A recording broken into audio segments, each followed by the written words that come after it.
Hi mga kapatid, ito si Uncle 85 at kung hindi ka pa nakasubscribe sa aking channel, please click the button and please subscribe at paki-all bell na po para updated kayo lagi sa ating mga usapin o balita dito sa ating channel. So ayon na po iginiit ng Kabataan Party List na mabibigyan lamang ng hustisya ang mga biktima ng war on drugs ni dating Pangulong Rodrigo Duterte kung mapaparusahan ng mga nasa likod nito. Kabilang na sina Senator Bato de la Rosa at Senator Bongo. Paliwanag ng grupo, tila ipinagsasawalang bahala lang ni President Bongbong Marcos Jr. ang issue. Dapat daw ay makipagtulungan na si Marcos sa International Criminal Court o ICC para mapanagot si Duterte at iba pang sangkot.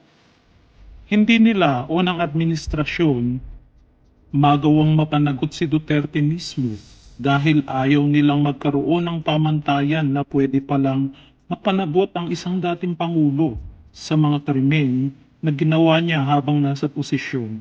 Ani na ni Kabataan First nominee Rene Luis po sa isang pahayag. So ikaw ba kaibigan? Sang-ayon ka ba sa sinabi ni First nominee Rene Luis ko na dapat mapanagot si former President Rodrigo Duterte o ikaw ba ay sang-ayon sa war on drugs na yan para mabigyang hustisya ang mga biktima ng mga taong lulong sa ipinagbabawal na gamot. Ikaw ba kaibigan, ano ba ang mas pipiliin mo? Ang isang inosenteng buhay o ang isang buhay ng taong wala sa tamang wisyo ng dahil sa ipinagbabawal na droga, sila ay nakakagawa ng isang krimen nang hindi nila nalalaman. Ikaw kaibigan, ano sa palagay mo ang dapat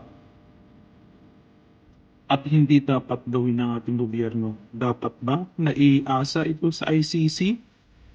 O dapat ba isampa na lamang ang kaso sa ating Korte Suprema dahil tayo ay meron namang Korte Suprema dito sa Pilipinas para magpanago sa mga taong pwedeng nagkasala? I-comment mo na lang kaibigan kung ano sa palagay mo. Kung ikaw ba ay pabor o hindi sa war on drugs na ito. Maraming salamat.